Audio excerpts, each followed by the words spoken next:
তুই আমার পাশে কি করিস? আর আমার জামা কোথায়?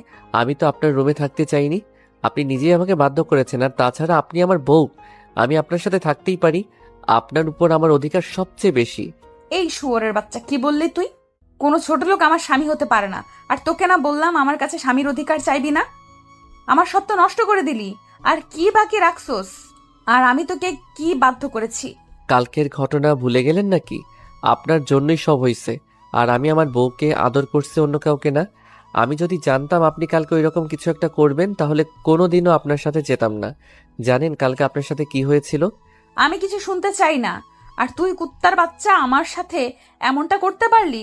আমি তোকে স্বামী হিসেবে মানি না বলেই তুই সুযোগ খুঁজছিলি, তাই না? আর সেই সুযোগ পেয়ে গেলি আর কাজে লাগিয়ে ফেললি। ছি! আপনি আমার পুরো কথাটা শুনছেন না কেন? আমার চোখের সামনে থেকে সরে যা। আমি তোকে দেখতে পারছি না। আমি নিশ্চুপ থেকে তাকে বললাম, কালকে রাতে আপনি নেশা করে সেন্স ছিল না। আর এই সুযোগ নিয়ে আপনার বান্ধবীর ভাই আপনার সাথে খারাপ কিছু করতে চাচ্ছিল। তাই তো আমি আপনাকে ওখান থেকে নিয়ে আসি। বাসায় নিয়ে আসার পর আপনার সেন্স ছিল না বলে আমাকে জড়িয়ে ধরেছিলেন এবং ছাড়ছিলেন না। আমি অনেক চেষ্টা করে নিজেকে ছাড়াতে না পেরে এই দুর্ঘটনাটা ঘটে। এরপর রুবি আমার সব কথা শুনে বলল, আমি তোর কথা বিশ্বাস করি না। তুই মিথ্যা কথা বলতেছস আমার সাথে। তুই কি ভাবিস আমি কিছু বুঝি না? মিথ্যা কথা বলে তুই আমাকে ভোগ করলি। সত্যি কথা, আমি মিথ্যা বলতেছি না, আমাকে বিশ্বাস করুন। বিশ্বাস করি না ছোট লোকের বাচ্চা। তুই চলে যা আমার সামনে থেকে, আর কোনোদিনও আসবি না। তোকে আমি একটু ভালো ভাবতাম। আমি জানতাম না তোর চরিত্র এইরকম। এই শিক্ষা দিয়েছে তোর বাবা মা? এতই যদি শরীরের চাহিদা থাকতো পতিতালয়ে যাইতি। এসব কথা শুনে আমার রাগ উঠে গেল। সে আমার চরিত্র নিয়ে কথা বলল। এতদিন সবকিছু সহ্য করেছি শুধু ভালোবাসি বলে, কিন্তু আর না, এত কিছু আর আমি মেনে নিব না। রুবির জন্য আমার মনে যতটুকু ভালোবাসা ছিল তা আজ ঘৃণায় পরিণত হলো। আমি নিজেকে শান্ত করে রবিকে বললাম, অনেক অপমান সহ্য করেছি শুধু তোকে ভালোবাসি বলে, কিন্তু তুই আমাকে এত বড় কথা বলতে পারলি? কি চাস তুই? আমি চলে যাব তোর জীবন থেকে, তাই না? রুবি আমার কথা শুনে কিছুটা অবাক হলো, কারণ আজ পর্যন্ত রুবিকে কখনো তুই করে বলিনি। সে আমার দিকে চেয়ে বলল, আমি চাই তুই আমার জীবনে কখনো ফিরে আসবি না। আর আসিস না আমার কাছে। আচ্ছা ঠিক আছে, আমি আজই চলে যাব। এ বাড়ি ছেড়ে আর আসবো না কোনোদিন তোর সামনে। তোর প্রতি আমার আজ থেকে আর কোনো ভালোবাসা নেই, যা আছে সব ঘৃণা। ভালো থাকিস। আর কোনোদিন তোর পিছু পিছু এসে বলবো না ভালোবাসি। এ কথা বলে ব্যাগে প্রয়োজনীয় জিনিসগুলো নিলাম, সাথে রুবির একটা ছবি নিলাম। আমি রুবির রুম থেকে আমার সব কাপড় গুছিয়ে নিয়ে বেরিয়ে গেলাম ওর রুম থেকে। রুবি আমার যাবার পথে চেয়েছিল, তাতে আমার কি? খালু খালাম্মাকে কিছু বললাম না, জানি তারা কষ্ট পাবে, হয়তো আমাকে অনেক খুঁজবে। একটা দীর্ঘশ্বাস ফেললাম, পিছন ফিরে বাসাটাকে একবার ভালোভাবে দেখে নিলাম। কতগুলো বছর ছিলাম এই বাড়িতে। রুবির অবহেলায় আর আন্টি আঙ্কেলের ভালোবাসায় দিনগুলো কেটে যাইতো। এই বলে রাস্তায় আপন মনে হাঁটছি। ভাবতেই পারিনি আমার জীবনে এমন একটা দিন আসবে। প্রিয় মানুষটির থেকে আলাদা হতে হবে। বিধাতা কেন আমাকে এমন পরীক্ষার সম্মুখীন করলেন? কেন এত অবহেলিত আমি রুবির কাছে? কেন বুঝে না ওকে সত্যি ভালোবাসি? তবে ওর থেকে দূরে গিয়েও যদি ও আমার ভালোবাসা বোঝাতে পারি তাহলে তাই করব। চলে যাব অনেক দূরে, আর আসবো না ওর কাছে। আর কাউকে ছোট লোক বলতে হবে না, আর কাউকে গালাগালি করতে হবে না। আর কালকের কথাগুলো ভাবতে লাগলাম, কি থেকে কি হয়ে গেল। সামান্য ভুলের জন্য এত বড় শাস্তি পেতে হচ্ছে। কালকে রাতে যদি নিজেকে একটু কন্ট্রোল করতে পারতাম তাহলে আর এমন একটা সময় দেখতে হতো না। বুক ফেটে কান্না আসতে লাগলো। ভাবতেই কেমন জানি লাগে।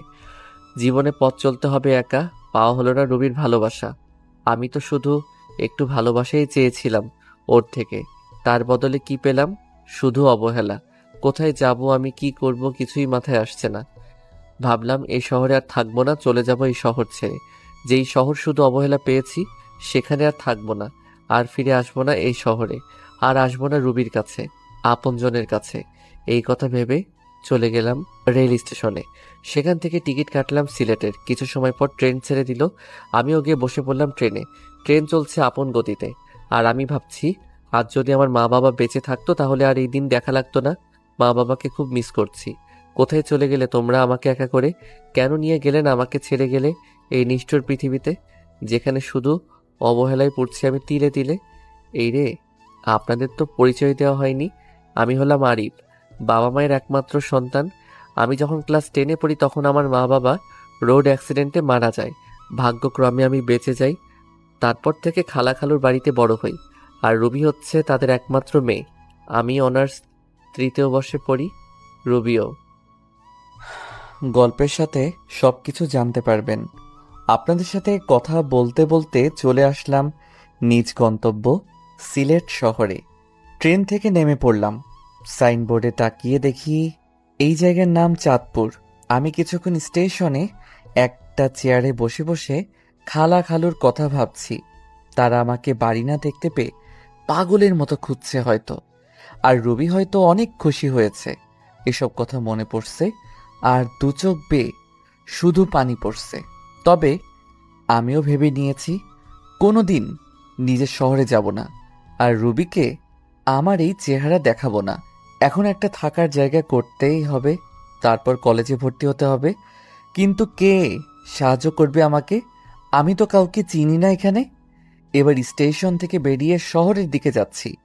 এভাবে হাঁটতে হাঁটতে কখন যে রাত হয়ে যায় মনে নাই। আমি রাস্তার ল্যাম্প পোস্টের নিচে দাঁড়িয়ে আছি, আর তখনই দূরে দেখলাম একটা লোক গাড়ি থেকে নেমে দোকানে কিছু জিনিস নিয়ে গাড়ির কাছে যাচ্ছিল। আর তখনই লোকটা বুকে হাত দিয়ে রাস্তার মাঝে পড়ে গেল। আমি যাইতে যাচ্ছিলাম, তারপর একটু ভেবে গেলাম লোকটির কাছে। লোকটি দেখে মনে হলো অজ্ঞান হয়ে গেছে। আমি তাকে ওনার গাড়িতে ওঠালাম। পাশের মানুষ প্রশ্ন করে জানতে পারলাম পাশে একটা হাসপাতাল আছে। তাকে ওই হাসপাতালে নিয়ে গেলাম। ডাক্তার নার্স এসে তাকে নিয়ে গেল। আমি ভাবলাম চলে যাব, তারপর ভাবলাম লোকটাকে একটু দেখেই যাই কি অবস্থা। কিছু সময় পর ডাক্তার বেরিয়ে এসে বলল, চিন্তার কোনো কারণ নেই, রোগী এখন সুস্থ আছে। কি হয়েছিল ওনার? উনি হার্টের রোগী, হার্ট সমস্যার কারণে এই রকম হয়েছে। বলে ডাক্তার চলে গেল।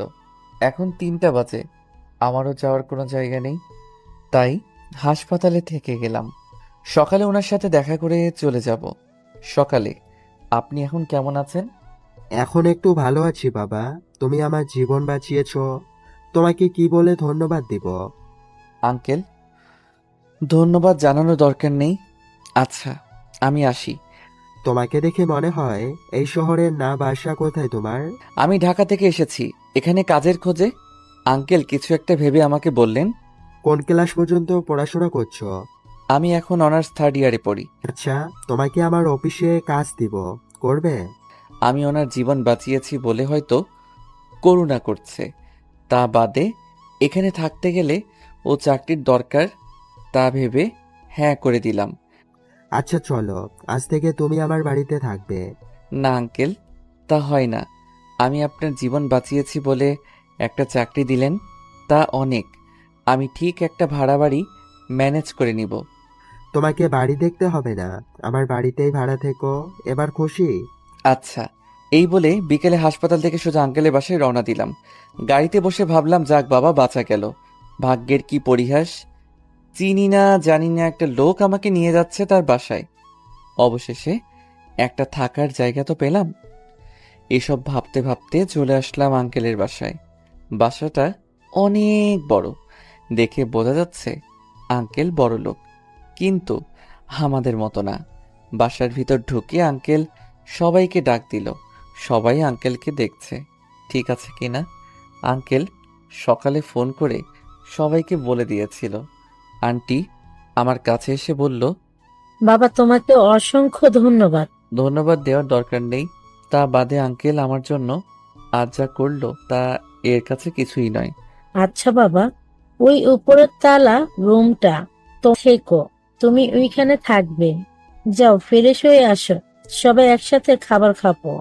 আচ্ছা। যাওয়ার পথে আঙ্কেলের মেয়ের সাথে দেখা হলো। ধন্যবাদ আমার বাবার জীবন বাঁচানোর জন্য। আরে ধন্যবাদ জানানোর প্রয়োজন নেই। আপনার নামটা কি জানতে পারি? আরিফ। আপনার নাম কি? আমার নাম রিমি, আমি অনার্স 3য় বর্ষে পড়ি। আমি অনার্স 3য় বর্ষে পড়ি। আপনার বাসায় কে কে আছে?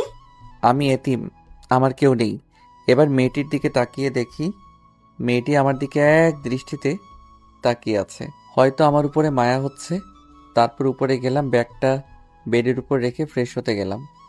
ফ্রেশ হয়ে আসতে না আসতে আন্টির ডাক, খেতে ডাকছে। নিচে গিয়ে খাবার টেবিলে বসলাম।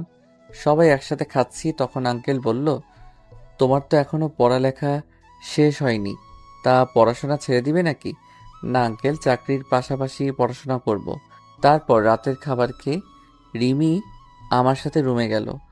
দুজনে মিলে রুমটা একটু গোছালাম। আসলেই রিমি মেয়েটা অনেক সুন্দর আর অনেক ভালো।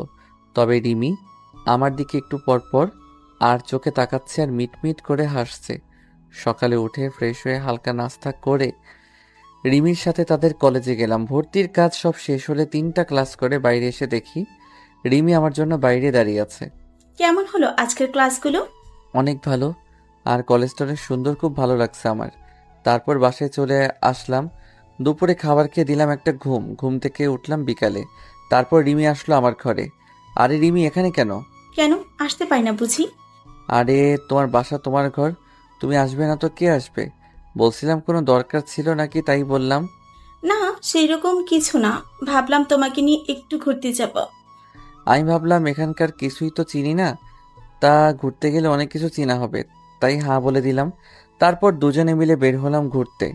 রিমি নীল একটা শাড়ি পরেছে, দেখতে খুব সুন্দর লাগছে। মেয়েটার মনও ভালো। তারপর আমরা দুজন মিলে অনেক জায়গায় ঘুরলাম। কিছু খেয়ে বাসায় চলে আসলাম সন্ধ্যার দিকে। বাসায় এসে শুয়ে পড়লাম। মনে পড়লো ফোনের কথা, সেদিন বন্ধ করে রেখেছিলাম, ওইভাবে বন্ধ হয়ে আছে। ফোনটা হাতে নিয়ে ফোন থেকে সিম বের করলাম, সিমটা ভেঙে ফেললাম। তারপর আন্টি খেতে ডাকলো, খেতে গেলাম নিচে। সবাই একসাথে ডিনার করলাম। তারপর আমি চলে গেলাম আমার রুমে। আজকে তাড়াতাড়ি ঘুমাতে হবে, কালকে কলেজে যাব না, কালকে আঙ্কেলের সাথে তার অফিসে যাব কাজ বুঝে নিতে। এইভাবে ঘুমাতে যাচ্ছি, তাও ঘুম আসছে না। মনে পড়ে যাচ্ছে রুবির কথা। সে আমাকে যতই অবহেলা অপমান করুক না কেন, হাজার হয়েও সে আমার ভালোবাসার মানুষ। মানুষ প্রথম ভালোবাসার মানুষকে কখনো ভুলতে পারে না। আমার বেলাও তার বিকল্প হয় নাই। এই কথাগুলো ভাবছি আর চোখ দিয়ে পানি গড়িয়ে পড়ছে। এভাবে থাকতে থাকতে হারিয়ে গেলাম ঘুমের দেশে। চোখ খুলে দেখি 6টা বেজে গেছে। আমি উঠে ফ্রেশ হলাম, হয়ে রিমিদের ওখানে গেলাম। আসলে রিমিরা নিচে থাকে আর আমি দোতলায় থাকি। নিচে যেতে আন্টির সাথে দেখা, বসতে বলল। বসে থাকতে থাকতে একসময় আঙ্কেলও চলে আসলো। সবাই একসাথে বসে সকালে নাস্তা সেরে ফেললাম। তা আরিফ, তুমি আজ থেকে অফিসে জয়েন করতে চাও? হ্যাঁ আঙ্কেল, আজ থেকেই যাব, আর অফিসের পাশে বসে পড়াশোনাও চালিয়ে যাব। এই বলে আঙ্কেল আর আমি বেরিয়ে পড়লাম বাসা থেকে অফিসের উদ্দেশ্যে। অফিসে গিয়ে আঙ্কেল সবাইকে ডাক দিলেন। সবাই আঙ্কেলের পাশে আসলেন। আঙ্কেল আমাকে দেখিয়ে দিয়ে বললেন, এর নাম আরিফ, এ এখন থেকে এখানে কাজ করে, আজ থেকে জয়েন্ট করলো। তারপর সবার সাথে আমি কুশল বিনিময় করলাম। এরপর আঙ্কেল ম্যানেজারকে বলে গেলেন আপনি কাজ বুঝিয়ে দিতে। ম্যানেজার সাহেব আমাকে একটা কেবিনে নিয়ে গেলেন এবং অফিসে কাজগুলো বুঝিয়ে দিয়ে চলে গেলেন। এই কাজ করতে করতে দুপুর হয়ে গেল। পিয়ন এসে বলে গেলেন আঙ্কেল নাকি ডাকছে। তাই আমি আঙ্কেলের কাছে গেলাম। স্যার আমাকে ডেকেছেন? আঙ্কেল রাগী গলায় বলল, তুমি আমাকে আঙ্কেল ডাকছো যে? এটা তো অফিস, এখানে আপনি আমার বস, তাই আঙ্কেল ডাকলে কেমন দেখায় না? তোমাকে ডাকছিলাম, আজ আর কাজ করতে হবে না, চলো বাসায় যাব, কাল থেকে এসো। আচ্ছা চলেন। এই বলে আমি আর আঙ্কেল বেরিয়ে পড়লাম অফিস থেকে বাসার উদ্দেশ্যে। বাসায় আসলাম, রুমে গিয়ে ফ্রেশ হয়ে নিচে আসলাম। তখনই দেখলাম রিমি আসছে কলেজ থেকে। রিমি গেল ফ্রেশ হতে। ফ্রেশ হয়ে আসলে সবাই একসাথে খাবো। তারপর আঙ্কেল, রিমি সবাই আসলো খাবার খেয়ে। আমি আমার রুমে গিয়ে ঘুমিয়ে পড়লাম। বিকেলে উঠে বাইরে গেলাম, নতুন সিম কিনতে হবে, আগের সিমটা নষ্ট করে ফেলেছি যাতে কেউ যোগাযোগ করতে না পারে। তারপর একটু ঘোরাঘুরি করে বাসায় এসে রিমিদের ওখানে গিয়ে রাতের খাবার খেয়ে চলে গেলাম রুমে। কাল আবার অফিসে যেতে হবে। এভাবেই কেটে গেল অনেক দিন। তাও আমার মন থেকে রুবিকে মুছে ফেলতে পারলাম না। যখনই তার কথা মনে হয় অনেক কষ্ট হয়। কি করব, ভালোবাসি যে তাকে। এখন আর রিমিদের ওখানে প্রয়োজন ছাড়া যাই না। এখন আমি নিজেই রান্না করে খাই, আর কতকাল মানুষের বাসায় খাবো। আমার জন্য যা করেছে সেটাই অনেক। রিমিদের বাসায় যাই না দেখে রিমি প্রতিদিনই কিছু না কিছু নিয়ে আসে আমার জন্য, বারণ করা সত্ত্বেও নিয়ে আসে। তবে রিমির ব্যবহার দেখে আমি খুব অবাক হই। মেয়েটা এত ভালো, আর মাঝে মাঝে রিমির আচরণ দেখে মনে হয় রিমি আমাকে খুব ভালোবাসে। আমার কখন কি লাগবে সবসময় চোখে চোখে রাখবে, কেয়ার করবে, মিষ্টি শাসন করবে। রিমির মিষ্টি শাসন আর কেয়ারগুলো খুব ভালো লাগে। কিন্তু আমি যে তাকে ভালোবাসতে পারবো না। আমার মন যে অনেক আগে একজনকে দিয়ে ফেলেছি। দূরে আছি তো কি হয়েছে, দূর থেকেও মানুষকে ভালোবাসা যায়। একদিন আমি কলেজে এক মেয়ে বান্ধবীর সাথে কথা বলেছি আর সামনে গেটের দিকে যাচ্ছি। মেয়েটা আমার খুব কাছের মনে করে, সে আমার হাত ধরে হাঁটছে আর তখনই দেখি সামনেই রিমি, কিন্তু তার চোখ দিয়ে অনবরত পানি বের হচ্ছে। আমি আমার বন্ধুর কাছ থেকে বিদায় নিয়ে যেই রিমির কাছে যাব, রিমি আমাকে অনেক জোরে একটা থাপ্পড় মারলো। থাপ্পড় মেরে রিমি চলে গেল বাসায়, আর আমি মাথা নিচু করে দাঁড়িয়ে আছি। চোখ দিয়ে 2 ফোঁটা নোনা জল বেরিয়ে আসলো। আবার সেই পুরনো কথা মনে করিয়ে দিল। রুবি ঠিক একইভাবে আমাকে চড় মেরেছিল। আমার এক খুব কাছেরই মানুষ, খুব কষ্ট পেয়েছিলাম তখন। রিমি আমাকে থাপ্পড় মারলো, তখন 1000 গুণ কষ্ট পেয়েছিলাম। কলেজের পর আমি আর রিমিদের বাড়ি যাইনি, একটা চায়ের দোকানে বসেছিলাম। বসে থাকতে থাকতে সন্ধ্যা হয়ে আসছে। রিমি আমাকে থাপ্পড় মেরেছে, এই জন্য আমি কষ্ট পাইনি। রিমি আমাকে থাপ্পড় মেরে আমার পুরনো কথা মনে করে দিয়েছে, তাই খুব কষ্ট হচ্ছে। তাই বসে আছি আর সিগারেট খাচ্ছি। হঠাৎ করে ফোনটা বেজে উঠলো, হাতে নিয়ে দেখি রিমি ফোন করেছে, বাসায় যেতে বলছে। তাই আর বসে থাকলাম না, বাসার দিকে রওনা হলাম। কিছুক্ষণ হাঁটার পর বাড়ি চলে আসলাম। দরজার কাছে এসে দেখলাম দরজা আগে থেকে খোলা। আরে চাবি তো আমার কাছে, দরজা কে খুললো? ভিতরে গিয়ে দেখি রিমি। তাহলে রিমি খুলেছে। আসলে বাড়িওয়ালার কাছে আরেক সেট চাবি ছিল। রুমে ঢুকতে রিমি বলে উঠল, কোথায় ছিলে তুমি? জানো আমি কত কান্না করেছি তোমার জন্য, কত চিন্তায় ছিলাম। এবার রিমি দৌড়ে এসে আমাকে জড়িয়ে ধরে জোরে জোরে কান্না করে দিল। আমি তো বেশ অবাক হলাম। রিমি, তুমি কি করছো? ছাড়ো আমায়। না, ছাড়বো না। তুমি কিচ্ছু বোঝো না, আমি তোমাকে কতটা ভালোবাসি। তোমার সাথে অন্য কাউকে দেখতেই পারি না। আমি তোমাকে অনেক অনেক ভালোবাসি। রিমি, তোমার মাথা ঠিক আছে? কি বলছো এসব? পাগল হয়ে গেলে নাকি? হ্যাঁ, আমি পাগল হয়ে গেছি, তোমার প্রেমে পাগল। আমি তোমাকে ছাড়া বাঁচবো না। আমি তোমাকে ভালোবাসি না, আর সবচেয়ে বড় কথা, আঙ্কেল আমাকে অনেক বিশ্বাস করে এখানে নিয়ে এসেছে। আমি তার বিশ্বাস কখনো নষ্ট করব না। বাবার কথা বলছো? বাবাকে আমি বুঝিয়ে বলবো। তুমি যাই করো, আমি তোমাকে ভালোবাসতে পারবো না। তুমি যদি বেশি বাড়াবাড়ি করো তাহলে আমি এই বাড়ি ছেড়ে চলে যাব। না না, তোমাকে বাড়ি ছেড়ে যেতে হবে না, আমি চলে যাচ্ছি। এই কথা বলে রিমি কাঁদতে কাঁদতে চলে গেল। যা ভয় পেয়েছিলাম তাই হলো। যারে ভালোবাসি সে আমাকে ভালোবাসে না, আর যাকে ভালোবাসি না সে আমাকে ভালোবাসে। এরপর থেকে রিমির সাথে আর দেখা হয়নি, তাদের ওখানেও যাইনি।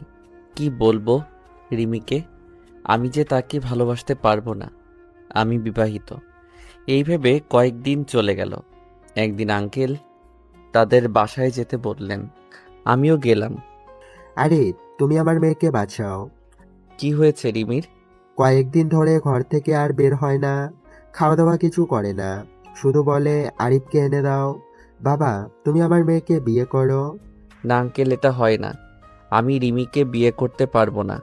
আপনি আমাকে যে উপকারটা করেছেন তা আমি জীবন দিয়ে হলেও শোধ করতে পারবো না। কিন্তু আমি জেনে শুনে আমার জীবনের সাথে আরও একটা জীবন নষ্ট করতে পারবো না। কেন বাবা, কি হয়েছে? আমাকে একটু খুলে বলো। আমি বললাম রিমিকেও ডাক দিতে। তারপর আঙ্কেল আন্টি রিমি সবাইকে উদ্দেশ্য করে বললাম, আমি বিবাহিত। আমার এই কথা শোনার জন্য মনে হয় কেউ প্রস্তুত ছিল না।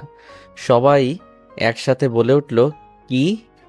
তুমি যে বললে তোমার কেউ নাই, তুমি এতিম তাহলে? আসলে আমি এতিম হলেও আমার খালাখালুর বাড়িতে বড় হয়েছি এবং আমার বউ আছে। তাহলে তুমি এখানে কেন, পরিবার ছেড়ে? সে এক দুঃখের কাহিনী, শুনুন তাহলে। সবাইকে বলতে লাগলাম, আমি আরিফ। সবেমাত্র আমি এসএসসি পাশ করেছি, 4.97 পয়েন্ট পেয়েছি। আজ আমি অনেক খুশি।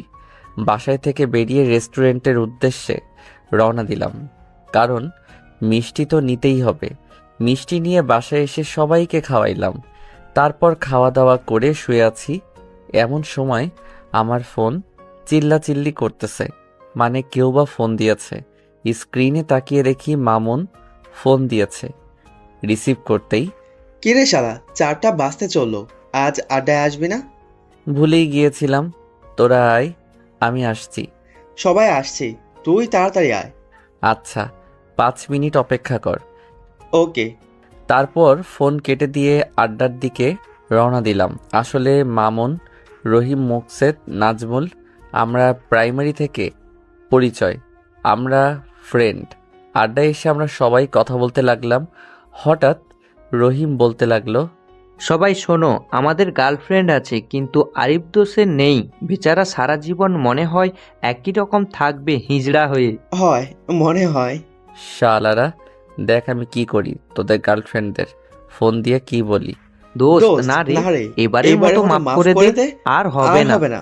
ওকে, মনে থাকে যেন। সেই সময় আম্মুর ফোন আসলো। আমি ফোন বের করে বললাম, হ্যাঁ আম্মু বলো। তুই কোথায় আছিস? এই তো বন্ধুদের সাথে আড্ডা দিচ্ছি। এখন আর আড্ডা দিতে হবে না, বাসায় আয়, দরকার আছে। আচ্ছা। বন্ধুর কাছ থেকে বিদায় নিয়ে বাসায় আসলাম। এসে ফ্রেশ হয়ে খাবার টেবিলে বসলাম। তোর তো পরীক্ষা শেষ, আর তোর আব্বু অনেকদিন পর ছুটি পেয়েছে, তাই ভাবলাম তোর খালার বাড়ি থেকে ঘুরে আসবো। কি বলিস? আমার যে কি আনন্দ হচ্ছে, খালার বাড়ি যাব। আপনারা ভাবছেন খালার বাড়ির কথা শুনে এত আনন্দ হচ্ছে কেন? কার সেখানে গেলে আমার খালাতো বোন রুবির সাথে দেখা হবে, কারণ ওকে আমি ছোট্টবেলা থেকেই পছন্দ করি। আচ্ছা, কবে যাব আমরা? কালকেই সকালে তাড়াতাড়ি উঠিস। কিন্তু কে জানতো এর বের হওয়াই হবে আমার মা বাবার সাথে শেষ বের হওয়া। আমাদের গাড়ি অ্যাক্সিডেন্ট করলো। আমি গাড়ি পিছনের সিটে থাকায় কোনো মতে বেঁচে যাই, কিন্তু আমার মা বাবা আর বাঁচল না। মা বাবা চলে যাওয়ার পর আমি অনেক ভেঙে পড়ি।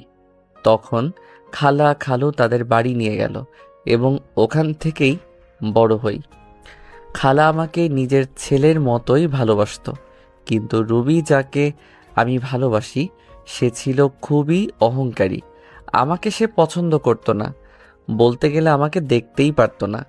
আমাকে অনেক অবহেলা করে, কলেজে যেও আমার সাথে খারাপ ব্যবহার করে। এভাবে দিন পার করতে লাগলাম। এখন আমি ভার্সিটিতে পড়ি।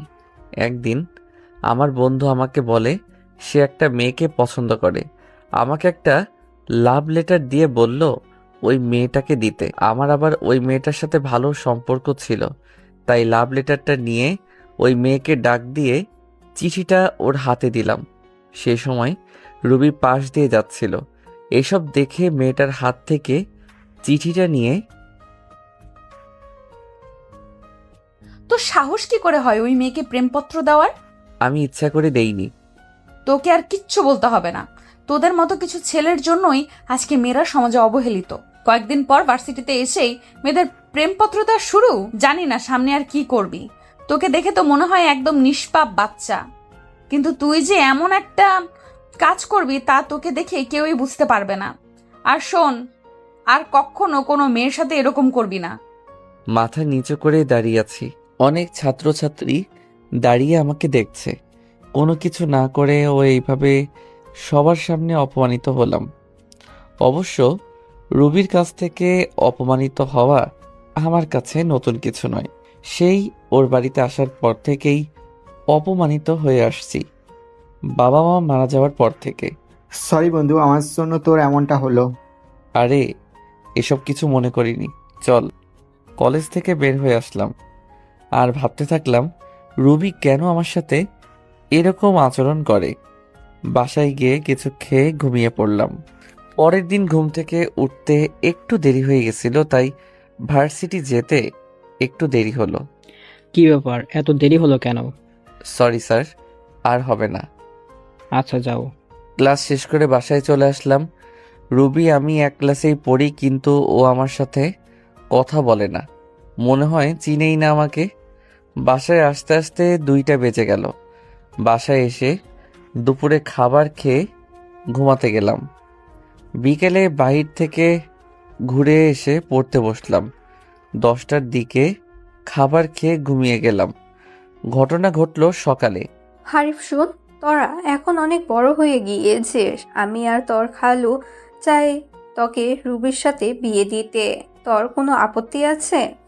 আমি ভাবলাম সকালে আজ কার মুখ দেখে উঠেছিল যে খালা নিজে এসে বিয়ের কথা বলছে। আমি যেহেতু রুবিকে পছন্দ করি প্লাস ভালোবাসি, তাই আর না করলাম না। ভাবলাম রুবি ঠিক একদিন আমাকে ভালোবাসবে, আমার কোনো আপত্তি নেই। কিন্তু রুবি কি এ বিয়ে করতে রাজি হবে? সেটা তুই আমাদের উপর ছেড়ে দে। তারপর খালাম্মা চলে গেল। আমি জানতাম রুবি এই বিয়ে মানতে চাইবে না, কিন্তু খালা খালুর জোড়াজড়িতে হ্যাঁ বলে দিছে। দেখতে দেখতে আমাদের বিয়েটাও ভালোভাবে হয়ে গেল। আমি এখন যাচ্ছি বাসর ঘরে। ঘরে গিয়ে দেখলাম রুবি খাটের উপরে বসে আছে। আমি কিছুটা সাহস নিয়ে গেলাম তার কাছে। যেই খাটে বসলাম আর রুবি বলতে শুরু করলো, এই ছোট লোকের বাচ্চা, আমার কাছে একদম আসবি না, এখান থেকে চলে যা। রুবি, আমরা তো এখন স্বামী স্ত্রী। আমি তোকে স্বামী হিসেবে মানি না। আর তুই কি ভাবলি তোর মতো ছোট লোককে আমি বিয়ে করতে রাজি হব? হ্যাঁ, বাবা মায়ের জোরাজোরিতে এই বিয়ে করছি। রুবি, আমি তোমাকে অনেক ভালোবাসি, প্লিজ তুমি আমাকে মেনে নাও। তোর মতো ছোট লোককে আমি ভালোবাসবো কোনো প্রশ্নেই আসে না। আর তুই কোনো দিন আমার কাছে স্বামীর অধিকার খাটাতে আসবি না। আর শোন, এই কথাগুলো মা বাবা যেন জানতে না পারে। যা মেঝেতে গিয়ে শুয়ে পড়। আমি একটা বালিশ নিয়ে নিচে শুয়ে পড়লাম।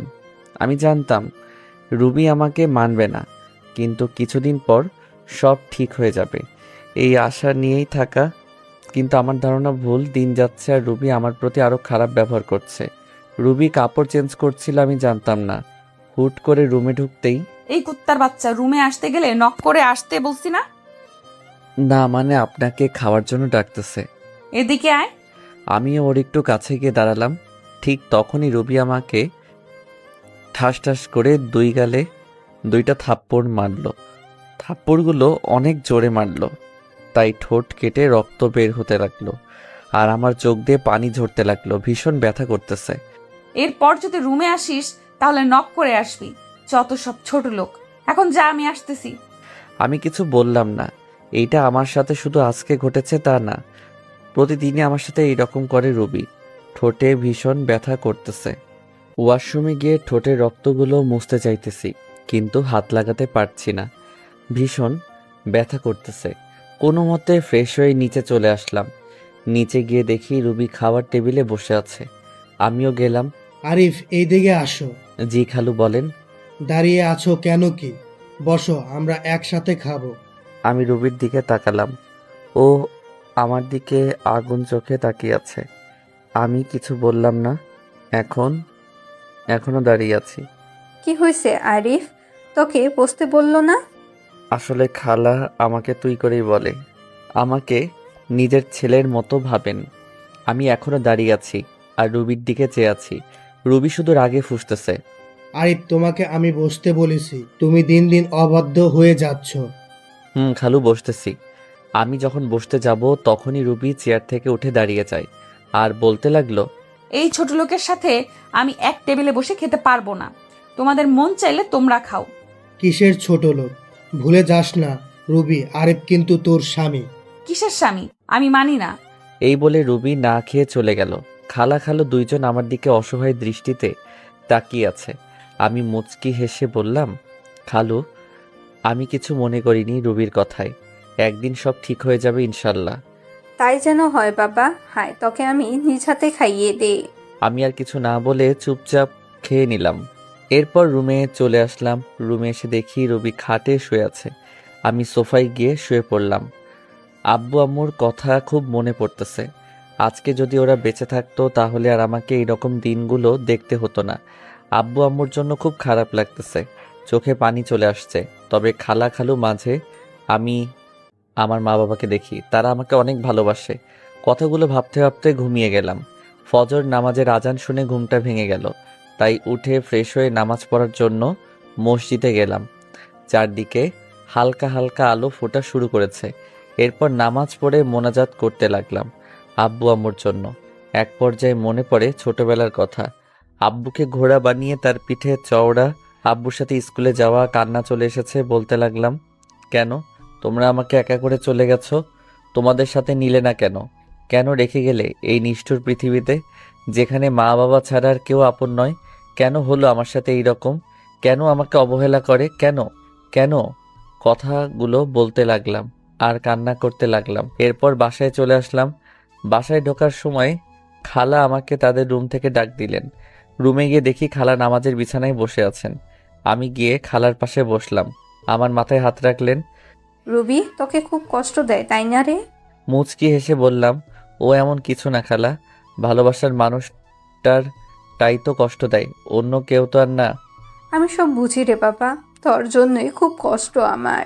মেয়েটা কেন তোর সাথে এমন করে কিছু বুঝি না। কষ্ট এখন আর হয় না খালা, কষ্টগুলো এখন সহ্য করতে শিখে গেছি। দেখিস রুবি একদিন তোকে ভালোবাসবে। হুম। আচ্ছা তুই এখন রুমে যা, আর শোন রুবিকে ডেকে তোল, আমি নাস্তা তৈরি করতেছি। আচ্ছা খালা। এরপর রুবিকে ডাক দেইনি, কারণ ওকে ডিস্টার্ব করলে আবার আমার কপালে খারাপই আছে। ভালোবাসি তাই ওকে কিছু বলতেও পারি না। রুবিকে না ডেকে আমি কলেজে যাওয়ার জন্য রেডি হয়ে নিলাম। এরপর আবার নিচে চলে গেলাম, গিয়ে দেখি রুবি নিচে নাই। খালা, রুবি কই? কেন তোকে না বললাম ও ঘুম থেকে ডেকে তুলতে? ও খালা, ভুলে গেছি। আচ্ছা গিয়ে নিয়ে আয়। এরপর আমি রুবিকে ডাকতে চলে গেলাম। এরপর ডাক দিলাম কিন্তু কোনো উত্তর দিল না। আবার ডাক দিলাম, এরপর ওপার থেকে রুবি বলল, কি হয়েছে? সকালবেলা তো চিল্লাচিল্লি করছিস কেন? আপনাকে আন্টি ডাকছে, তাড়াতাড়ি নিচে আসতে, কলেজে যেতে হবে, পরে কিন্তু দেরি হয়ে যাবে। যা তো তুই, আমি আসতেছি, আর ডিস্টার্ব করবি না আমাকে। এরপর আমি আর কিছু না বলে চলে আসলাম। নিচে গিয়ে আমি নাস্তা করে নিলাম। এরপর রুবি নিচে আসতে লাগলো। আজকে খুব সুন্দর লাগতেছে, গোলাপি রঙের একটা ড্রেসে, কানের ফুল, চুড়ি আর হালকা লিপস্টিক, আর সব মিলিয়ে জাস্ট অসাম লাগতেছে। আমার হাঁ করে তাকিয়ে থাকা দেখে রুবি আমাকে বলল, কুত্তার মতো এভাবে তাকিয়ে আছিস কেন, শুয়োরের বাচ্চা? রুবির কথাটি সোজা গিয়ে আমার বুকে লাগলো। কি এক কপাল নিয়ে পৃথিবীতে এসেছি, নিজের বউয়ের দিকে তাকালেও গালি শুনতে হয়। ওই সময় শুধু চোখে পানি ছলছল করতেছে। আদিক্ষেতা না করে গাড়ি বের কর, কলেজে যাব। আমি আর কিছু না বলে গাড়ি বের করে রুবির জন্য অপেক্ষা করতে লাগলাম। কিছুক্ষণ পর রুবি আসলো। এরপর আমরা কলেজে চলে আসলাম। তুই গাড়ি পার্ক করে ক্লাসে চলে যা। যদি কোথাও যাস বা কারোর সাথে কথা বলিস তাহলে তোর অবস্থা খারাপ করে দিব। আমি শুধু মাথা নাড়ালাম। আমি খেয়াল করলাম ওর বান্ধবী ওকে বলতে লাগলো, রুবি, তুই সব সময় আরিফের সাথে এই রকম করিস কেন? ছেলেটা কত স্মার্ট আর খুব ভালো, তাহলে কেন সব সময় অবহেলা করিস, কেন খারাপ আচরণ করিস? আর বড় কথা, ও এখন তোর স্বামী, তবুও কেন ওর সাথে খারাপ ব্যবহার করিস? কিসের স্বামী? হ্যাঁ, আর তোকে আমি বলে রাখলাম, কোনো দিনও আমাকে কিছু শেখাতে আসিস না। আর এত যদি দরদ হয় তাহলে তুই ও ছোট লোকটাকে বিয়ে করে নে, তাহলে আমিও উদ্ধার হব। আমিও তো চাই, কিন্তু জানি ও তো তোকে ভালোবাসে। আমি হাজার চাইলেও আমার হবে না, জানি, ওইটা আমি ভালোভাবে জানি। আরিফ আমাকে ভালোবাসে তুই কিভাবে জানিস? তোকে যদি ভালোই না বাসতো তাহলে তোর এত অবহেলা সহ্য করতো না, তোর এত খারাপ আচরণ মুখ বুজে সহ্য করতো না। আফসোস, আরিফের মতো কেউই আমার জীবনে এলো না। ভালোবাসা না ছাই, ছোট লোকের আবার ভালোবাসা। এই বলে ওরা ক্লাসে চলে আসতে লাগলো। তাই আমি তাড়াতাড়ি করে ক্লাসে চলে আসলাম। রুবির কথাগুলোতে খুব কষ্ট পেলাম। এরপর ক্লাসগুলো শেষ করে চলে আসলাম বাড়িতে। এইভাবে কাটতে থাকে দিন, আর রুবির অবহেলা প্রতিনিয়ত সহ্য করতে হচ্ছে। ভালোবাসার মানুষটির অবহেলা কত কষ্টের তা যদি রুবি জানতো তাহলে আমাকে এইভাবে অবহেলা করতো না। বসে আছি নিজের রুমে, তখন রুবি আসলো আমার রুমে। আজকে সন্ধ্যায় আমার এক বান্ধবীর জন্মদিনের পার্টি আছে, আমার সাথে তুইও যাইবি, তাই তাড়াতাড়ি রেডি হয়ে নিস। যদি দেরি করিস তাহলে তোর কপালে খারাপই আছে। আমি শুধু মাথা নেড়ে হ্যাঁ সূচক উত্তর দিলাম। এরপর সন্ধ্যায় রেডি হয়ে গাড়ি নিয়ে বাইরে অপেক্ষা করতে লাগলাম। রুবি আসতেছে, আজকে ও খুব সুন্দর লাগতেছে, কিন্তু ওই সৌন্দর্য আর দেখা হলো না। নিজেকে থেকে মুখ ফিরিয়ে নিলাম, জানি আমাকে এভাবে তাকিয়ে থাকতে দেখলে আবার গালি দিবে। কি হয়েছে? গাড়ি চালাস না কেন? এই তো চালাইতেছি।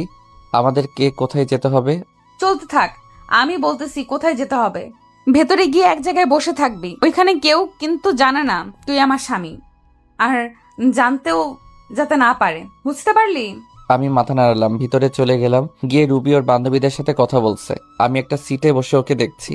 এক পর্যায়ে জন্মদিনের কেক কাটা হলো। জন্মদিনের পার্টি বলে কথা, সেখানে দেখলাম রুবির বান্ধবী সবাই মিলে ড্রিঙ্কস করছে। কিন্তু এ কি, রুবি তো এসব খায় না। আমি দেখলাম রুবিও ড্রিঙ্কস করছে। যাকগে, যা করার করুক, আমার কি। আমি আনমনে বসে আছি।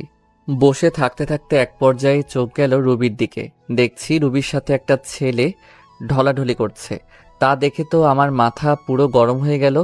রুবি প্রচুর ড্রিঙ্কস করায় কিছু বুঝতে পারছে না। ছেলেটা দেখছি রুবির সাথে খারাপ কিছু করার চেষ্টা করছে। তাই আর এসব না দেখতে পেয়ে চলে গেলাম ওর কাছে। গিয়ে সোজা রুবির গালে একটা থাপ্পড়। এরপর আমি গিয়ে ছেলেটিকে ইচ্ছা মতো মারতে লাগলাম। শালা, আমার বউয়ের দিকে খারাপ দৃষ্টিতে তাকাচ্ছিস? মারতে মারতে প্রায় ছেলেটিকে আধামরা করে ফেলি। তখনই রুবির বান্ধবী, যার আজ জন্মদিন, সে এসে আমাকে আটকায়, বলে, ভাইয়া সরি, আমার ভাই এই রকম কাজ করবে আমি তা জানতাম না, ভাইয়া ক্ষমা করে দিন। এরপর ছেলেটির মুখ টিপে ধরে বলতে লাগলাম, তোর ভাগ্য ভালো, তোকে ছেড়ে দিলাম। আর শুনে রাখ, রুবি আমার, শুধুই আমার। রুবি কিছু বলছে না, হয়তো বেশি ড্রিঙ্কস করার কারণে এইরকম হয়েছে। তাই আমি রুবিকে কোলে তুলে নিয়ে নিচে চলে আসলাম, আর সবাই আমাদের দিকে তাকিয়ে আছে। এরপর গাড়ি করে রুবিকে নিয়ে আসলাম। গাড়ি থেকে রুবিকে কোলে করে নামিয়ে ওর রুমে নিয়ে আসলাম। এরপর তাকে তার খাটে শুইয়ে দিলাম। রুবি আমার গলা জড়িয়ে ধরে আছে। আমি নিজেকে ছুটাতে চাইলাম, কিন্তু পারলাম না। রুবি আমাকে টান দিয়ে ওর বুকের মাঝে ফেলে দেয়। ওর গরম নিঃশ্বাস আমি অনুভব করতে পারছি। ওর শরীর থেকে আলাদা একটা গন্ধ আসতেছে, যা আমাকে পাগল করে দিচ্ছে। রুবি আমাকে ওর বুকের মাঝে জড়িয়ে নেয়। আমি কোনো মতে নিজেকে ছাড়িয়ে উঠতে চাইলাম, কিন্তু পারলাম না। এই কি করছেন? কি ছাড়েন আমাকে। হুম, তোমাকে আজকে ছাড়তেছি না। মানে কি বলতে চান আপনি? দেখেন, আমাকে বলতে পারলাম না। রুবি আমার আর ওর ঠোঁট জোড়া এক করে নিলাম। আমি কিছু করতে পারছি না। আমার হাত পা ঠান্ডা হয়ে আসতেছে। আমি জানি রুবি এসব কিছু নেশার ঘরে করতেছে। আমার এই রকম করা ঠিক হবে না। তাই নিজেকে ছুড়াতে চাইলাম, কিন্তু পারতেছি না। রুবি আমাকে এখনো খুব জোরে জড়িয়ে ধরে আছে, আর আমার ঠোঁট চুষতেছে। আমিও ধীরে ধীরে দুর্বল হতে লাগলাম। আমিও রুবির ডাকে সাড়া দিলাম। রুবি, আমার বউয়ের উপর আমার অধিকার আছে, আর যা হবার পরে ভেবে দেখা যাবে।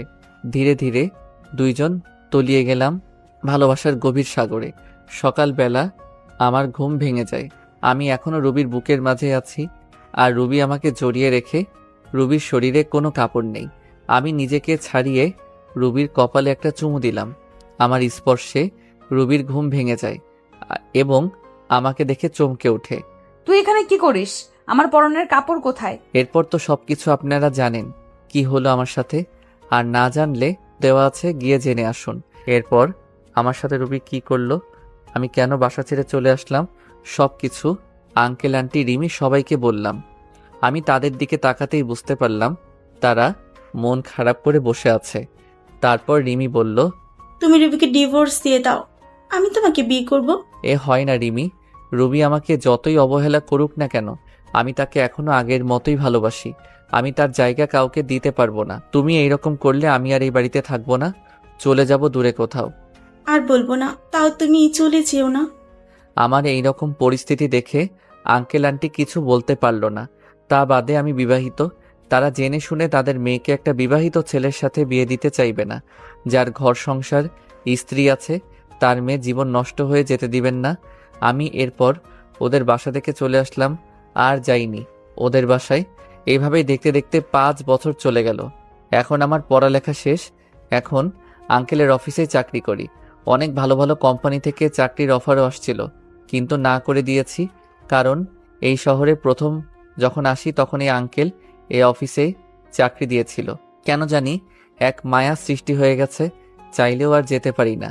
তবে এই অফিসে এখন অনেক বড় পদে আমি আছি। সেদিনের পর থেকে রিমি আর কখনো ভালোবাসার কথা বলে না। আগের থেকে রিমির সাথে আমার আরও ভালো সম্পর্ক তৈরি হয়েছে, তবে সেটা বন্ধুত্বর।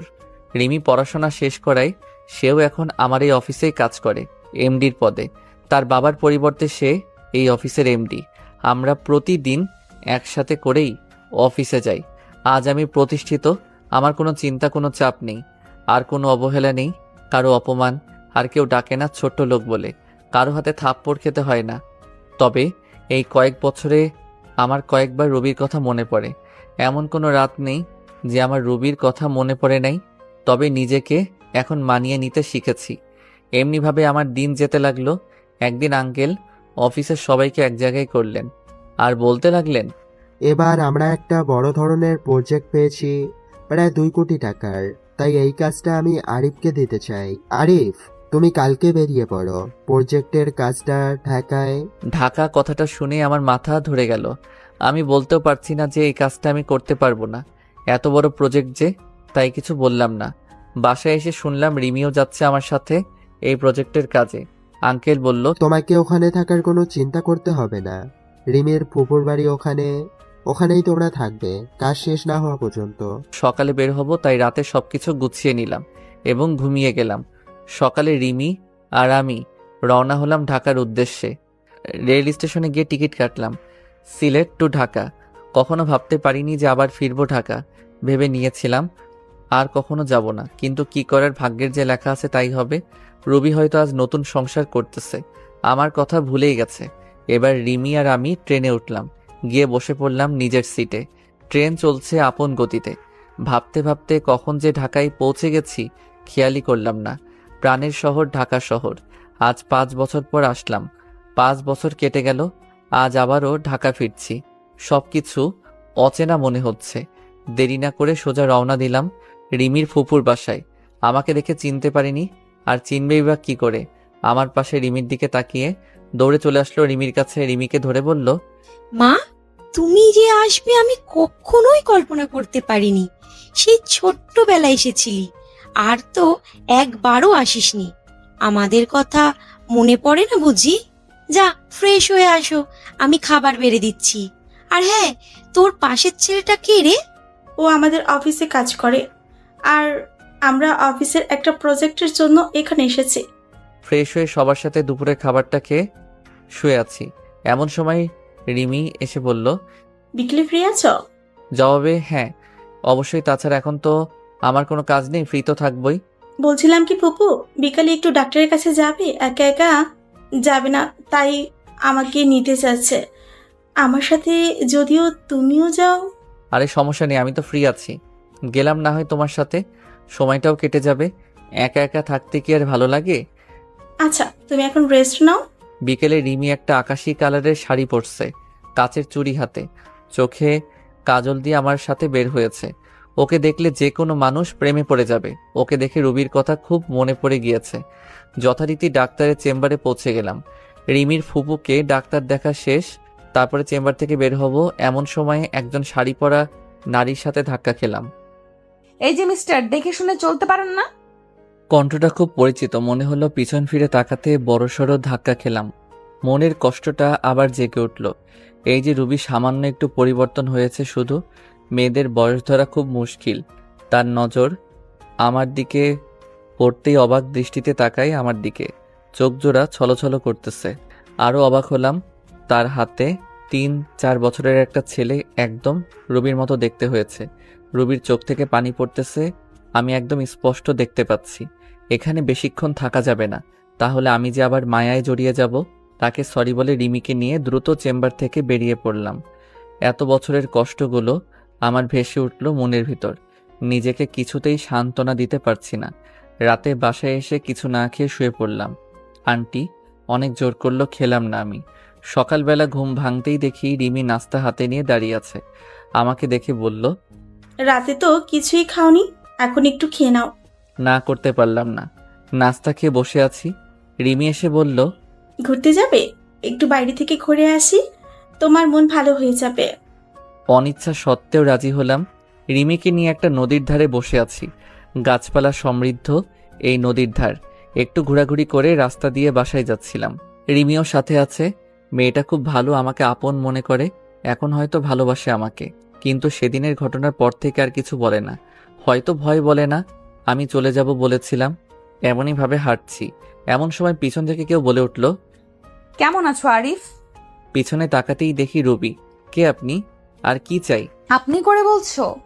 ধুর, আমি আপনাকে চিনি নাকি? এমন ভাবে বলছো মনে হয় যেন আমাদের কখনোই দেখা হয়নি। দেখুন, আমাকে বিরক্ত না করলে খুশি হব। রিমিকে আমার পাশে দেখে বলল, তোমার বউকে তোমার সাথে খুব মানিয়েছে। একথা বলাতেই আমার মেজাজটাই বিগড়ে গেল। মন চাচ্ছে কষে দুটো থাপ্পড় দিয়ে বলি, তোর কারণে, শুধু তোর কারণে ভুল বোঝার জন্য আমার জীবনটা নরকে পরিণত হয়েছে। পাবলিক প্লেস, এজন্য কিছু বলি নাই। রিমিকে নিয়ে সাথে সাথে ওই স্থান ত্যাগ করলাম। যাওয়ার সময় দেখতে পেলাম রুবির চোখগুলো ফুলে গেছে। তাতে আমার কি? আমি বারু কি হই? আমার কোনো যায় আসে না। ও মরুক আর বাঁচুক, আই ডোন্ট কেয়ার। কথা বলতে খুব কষ্ট হচ্ছিল। তারপরে বললাম, আমার সাথে কেন এরকম হচ্ছে? কেন পুরনো স্মৃতিগুলো আবার চোখের সামনে আসছে? আমি নতুন জীবন চেয়েছি, কেন আবার পিছুটান আমাকে আটকাচ্ছে? এসব ভাবতে ভাবতে বাড়ি চলে আসলাম। এসে শুয়ে পড়লাম। আর ভাবতে থাকলাম রুবির কথা। কিছুই ভালো লাগছিল না। রুবির সাথে দেখা হয়ে আমার জীবনটা আগের মতো হয়ে গেল। খালি রুবির কথাই চিন্তা করছি।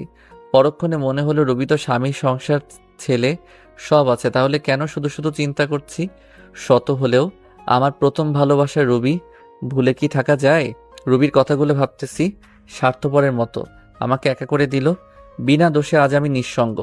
হয়তো এটাই নিয়তি, আমার নিষ্ঠুর ভালোবাসা। সন্ধ্যায় বের হয়ে গেছি, অনেক রাতে বাসায় ফিরলাম। কলিং বেল বাজাতেই রিমি দরজা খুলে দিল। মনে হয় আমার অপেক্ষায় বসেছিল। একটা মেয়ে আমার খুব কেয়ার নিতেছে। আমার সেদিকে কোনো মনোযোগ নেই। আমার হৃদয়ে শুধু রুবিই থাকবে। এত রাতে বাইরে কি করছিলে? ফ্রেশ হয়ে এসো, আমি খাবার দিচ্ছি। আমি কিছুই বললাম না, চুপচাপ খাবার খেয়ে বিছানায় চলে এলাম। সকালে ঘুম থেকে উঠে ল্যাপটপটা হাতে নিয়ে দেখি একটা ইমেইল আসছে।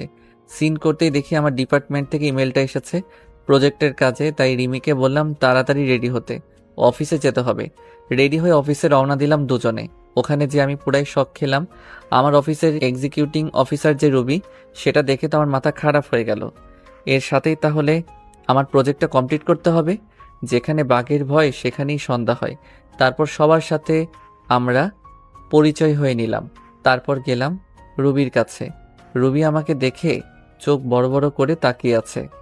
হয়তো ভাবছে আমি এখানে কি করতে আসব। তারপর রুবিকে বললাম আমি হলাম আরিফ, আর আমার পাশে ও হচ্ছে নীলা। আমরা সিলেট থেকে এখানে আসছি এই প্রজেক্টের কাজে। ও আচ্ছা, সেই ব্যক্তিরা তাহলে আপনারা? এরপর কিছু কথা বলে চলে আসলাম। দুপুরে কাজ শেষে আমার ডেস্কে বসে আছি। এমন সময় একটা বাচ্চা ছেলের আনাগোনা দেখলাম। আরে এই তো সেই ছেলে যাকে রুবির সাথে আমি দেখেছি। আমি ডাক দিতে আমার কাছে আসলো। তোমার নাম কি বাবা? এখানে তুমি কার কাছে এসেছো? কেন? আম্মুর সাথে। আম্মু আমাকে প্রতিদিন এখানে নিয়ে আসে। তোমার আম্মুর নাম কি? রবি আক্তার। বুকটা ধক করে উঠল। তাহলে এটা রবির সন্তান। চোখে জল এসে গেল। যদি সবকিছু ঠিক থাকতো তাহলে ছেলেটা আমার হতো। ছেলেকে কোলে নিয়ে একটা পাপ্পি দিলাম। আঙ্কেল, আঙ্কেল, আপনি আমাকে আদর করেন কেন? আপনাকে তো আমি চিনি না। মা বলেছে অপরিচিত কালো কাছে না দিতে। আজ থেকে আমরা বন্ধু। বলো মানুষ আবার বন্ধু হয় নাকি? হয় বাবা, হয়। আচ্ছা ঠিক, এখন আম্মুর কাছে যাই। আম্মু না হয় পকা দিবে। আচ্ছা যাও। রুবির কাছে রোহান যেয়ে বলল, আম্মু, আম্মু, আজ একটা লোক আমাকে খুব আদর করেছে আর বলেছে আমি নাকি তার বন্ধু। ও তাই বুঝি আমার সোনা বাবু? জানো আম্মু, লোকটা খুবই ভালো আর অনেক সুন্দর। সুন্দর মানুষকে সুন্দরী বলে বাবা। আম্মু, স্কুলে প্রতিদিন সবার বাবা আছে, তাদেরকে কত আদর করলে আমার বাবা লাগবে না আম্মু? ছেলের কথা শুনে আমার বুকটা ফেটে যাচ্ছে। আমার নিজের দোষে আজ সন্তানকে বাবা নামক বটগাছের ছায়া থেকে বঞ্চিত করেছি। কি হলো আম্মু, তুমি কাঁদতো কেন আম্মু? রুবি আর কিছু বলে ছেলেকে বুকের সাথে জড়িয়ে ধরলো। মনে মনে বলতে লাগলো, তোর বাবা যে আর কোনোদিন আসবে না। অফিস শেষে সিঁড়ি দিয়ে নামতেছি আমি আর রিমি। এমন সময় রুবিও নামতেছে। আমাকে দেখে অবাক দৃষ্টিতে তাকিয়ে আছে। আমি দেখেও না দেখার ভান করে নামতে লাগলাম। আমি তা জেলাস করার লক্ষ্যে রিমির সাথে হেসে খেলে কথা বলতেছি আর নামতেছি। পিছন ফিরে দেখি যে রুবির চোখ দিয়ে পানি পড়ছে আর শাড়ির আঁচল দিয়ে মুছছে। বারে, তাতে আমার কোনো যায় আসে না। স্বামী, সংসার, ছেলে নিয়ে তো ভালোই আছে। রাতে বাসায় ফিরে আসলাম। প্রতিদিনের মতো রিমি আন্টি আজও খাবার নিয়ে টেবিলে বসে আছে। আমাদের দেখে বলল, তোমরা ফ্রেশ হয়ে আসো, আমি খাবার দিচ্ছি। রাতে খাবার খেয়ে ঘুমের রাজ্যে হারিয়ে গেলাম। সকালে ঘুম ঘুম চোখে দেখি যে কেউ একজন ডাকছে। এই উঠো, অফিস যাবেন না? আমি চোখ খুলে দেখি যে রিমি দাঁড়িয়ে আছে। একটা আকাশি কালারের শাড়ি পরছে। শাড়িটাতে অনেক সুন্দর লাগছে। ও মনে হয় অফিস যাওয়ার জন্য একেবারে রেডি হয়ে আছে। আসলে অ্যালার্ম বাজে নাই তো আজকে, তাই একটু দেরি হয়ে গেছে। ওয়াশরুম থেকে ফ্রেশ হয়ে নিচে এলাম।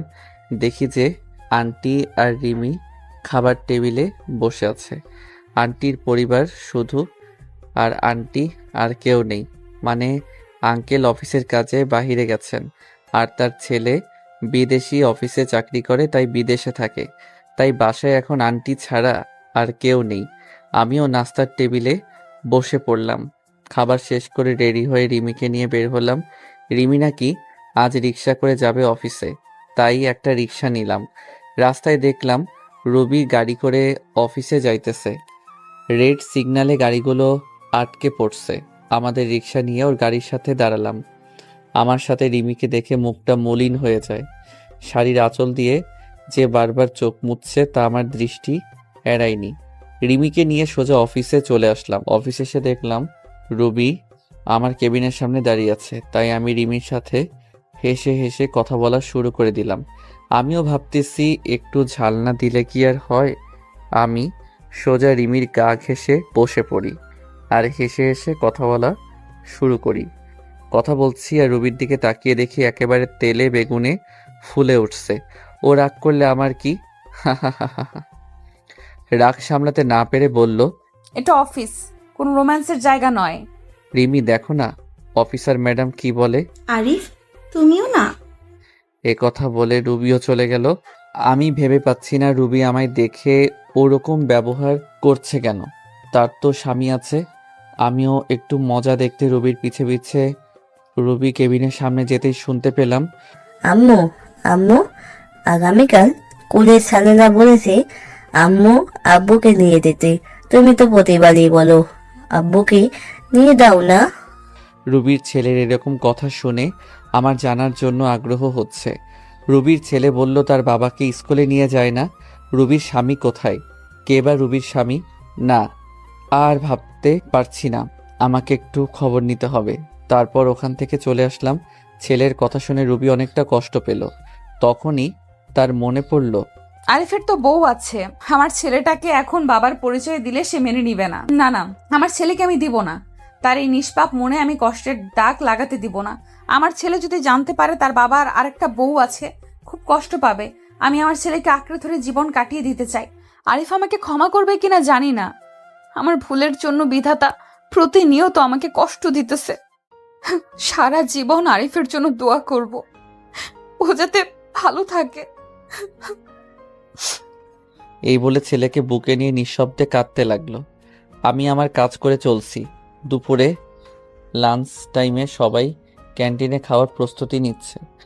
আমি যে রিমির সাথে বসলাম। আমরা তো কোনো টিফিন নিয়ে যাইনি, তাই বিরিয়ানি কিনতে গেলাম। তারপর বিরিয়ানি নিয়ে এসে বসলাম। আমার বিপরীত টেবিলে রুবি বসছে। আমার দিকে বারবার আর চোখে তাকাচ্ছে। রিমি আর আমি খাচ্ছি। হঠাৎ করে রিমির মুখে আমি লোকমা তুলে দিলাম।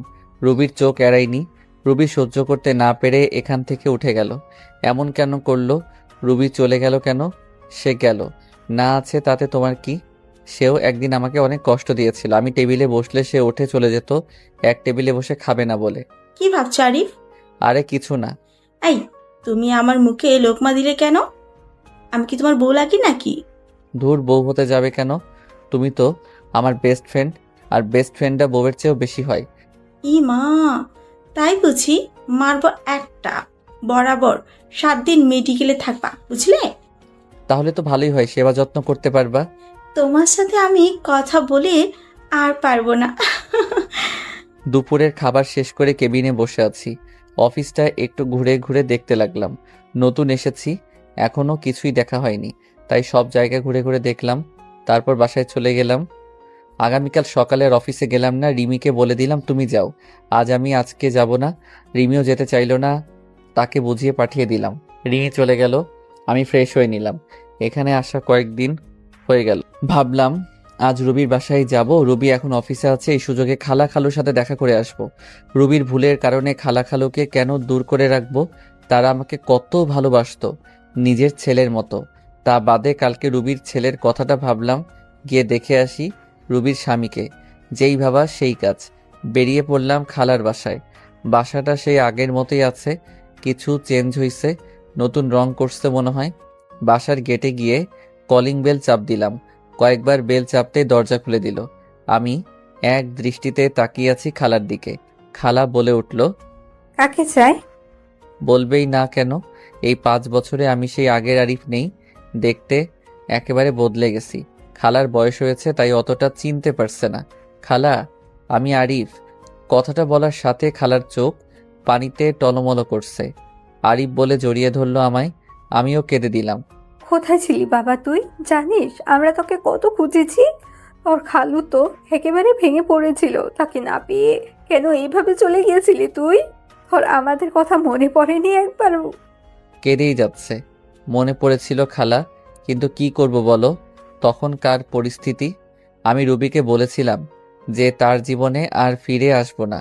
এখন তো রুবির বিয়ে হয়ে গেছে, স্বামী, ছেলে, সংসার সব হইছে, তাই আসলাম। তাই আবার ফিরে আসলাম। কি বলছিস তুই? রুবি বিয়ে হয়ে গেছে মানে? কেন, রুবি বিয়ে হয়নি? তার একটা ছেলেও তো দেখলাম। রুবির কোনো বিয়ে হয়নি, তুই ভিতরে আয়, বলছি সব তোকে। আমি ভিতরে গিয়ে বসলাম, খালার মুখ চেয়ে বসে আছি সবকিছু জানার জন্য। নীরবতা ভেঙে আমি বললাম, কি হলো খালা, বলো। তাহলে শোন, তুই যখন বাড়ি থেকে চলে গেছিস, রুবি তখন অনেক বেশি খুশি হয়েছিল। তার কয়েকদিন পর আমি দেখতাম রুবি সারাদিন কি যেন চিন্তা করতো আর কাঁদতো। খাওয়া দাওয়া ছেড়ে দিয়েছিল। আমি যখন জিজ্ঞাসা করি তখন বলতে লাগলো, মা, আমি একটা বড় ভুল করে ফেলেছি মা। আমার জন্য আরিফ এই বাড়ি ছেড়ে চলে গিয়েছে। কি বলছিস? যা বলবি খুলে বল। তারপর রুবি সেই দিনের রাতের কথা বলল। সকালে তোর সাথে অনেক বাজে ব্যবহার করে তোকে চলে যেতে বলেছে।